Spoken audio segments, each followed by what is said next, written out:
la cuarta edición del festival que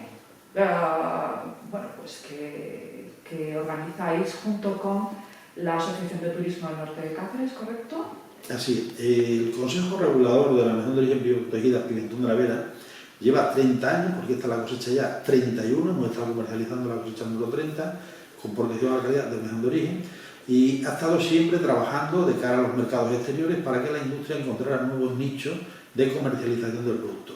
Y hoy los tiempos dicen que hay que vender el territorio, nuestro patrimonio cultural, medioambiental, nuestra forma de hacer y elaborar, cultivar el pimentón de la Vera, y hemos creído que trabajando conjuntamente con los agentes sociales de la restauración, de la gastronomía, de la hostelería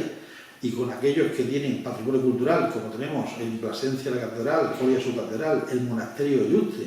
tenemos un patrimonio cultural importante y tenemos un patrimonio medioambiental también considerable en todo el ámbito geográfico de la denominación de origen protegida Pimentón de la Vera. Entendimos conjuntamente con Altur, Alojamiento de Turismo Plasencia, como con Aturibe,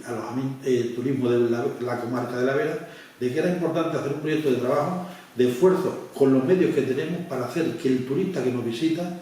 pueda conocer todo aquello que tenemos y ponerlo a su disposición. Estamos hablando de cómo hacemos y cultivamos el pimiento, cómo nuestros restauradores, que los tenemos y muy buenos, lo aplican en su cocina y cómo hacer disfrutar a aquel que nos visita de todo ese patrimonio gastronómico, cultural y de nuestro pimentón de la Vera. Ese es el objetivo del Festival Sensaciones. Es una actividad multicultural de todo el año, pero que en el mes de noviembre concentramos una serie de actividades por las localidades del ámbito geográfico que generan recursos turísticos para que el que venga pueda disfrutar de cada uno de ellos. Y por lo que estamos viendo, esas actividades están calando poco a poco. Estos trabajos son de tiempo, son de continuidad, y nosotros pensamos que en el plazo de 10-12 años esto tendrá un nombre característico que dará nombre a la otoñada del norte de Cáceres, ligada al cultivo del pimiento y a la restauración que con él se puede hacer. Ya te digo que disfrutando de todo el patrimonio cultural que tenemos. El cuarto Festival Sensaciones Pimentón de la Vera, este año de 2021, va a estar circunscrito desde el 13 al 28 de noviembre.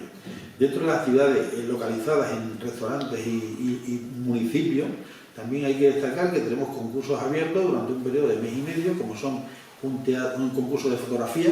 y un concurso de relatos cortos. Esas son actividades permanentes que finalizarán a final de noviembre y está previsto que se dará premios a las personas que concurran a esas actividades. También habrá 3 exposiciones de fotografía, una que haremos en Villanueva de la Vera, en la Casa Azul, otra que haremos en Jerez de la Vera, en el Museo del Pimentón, y otra que se hará en Plasencia, en lugar por determinar. Pues son 3 exposiciones fotográficas permanentes. Ya adelanto que en enero y febrero dispondremos de una exposición fotográfica que se llama Alma y Memoria, que se inaugura el próximo día 3 de noviembre en Barcelona y que su autor nos va a prestar durante 2 meses para que se pueda representar aquí en la comarca de la Vera. La llevaremos posiblemente a Jerez fijo y un segundo lugar por determinar que haremos a lo largo del mes de febrero y enero.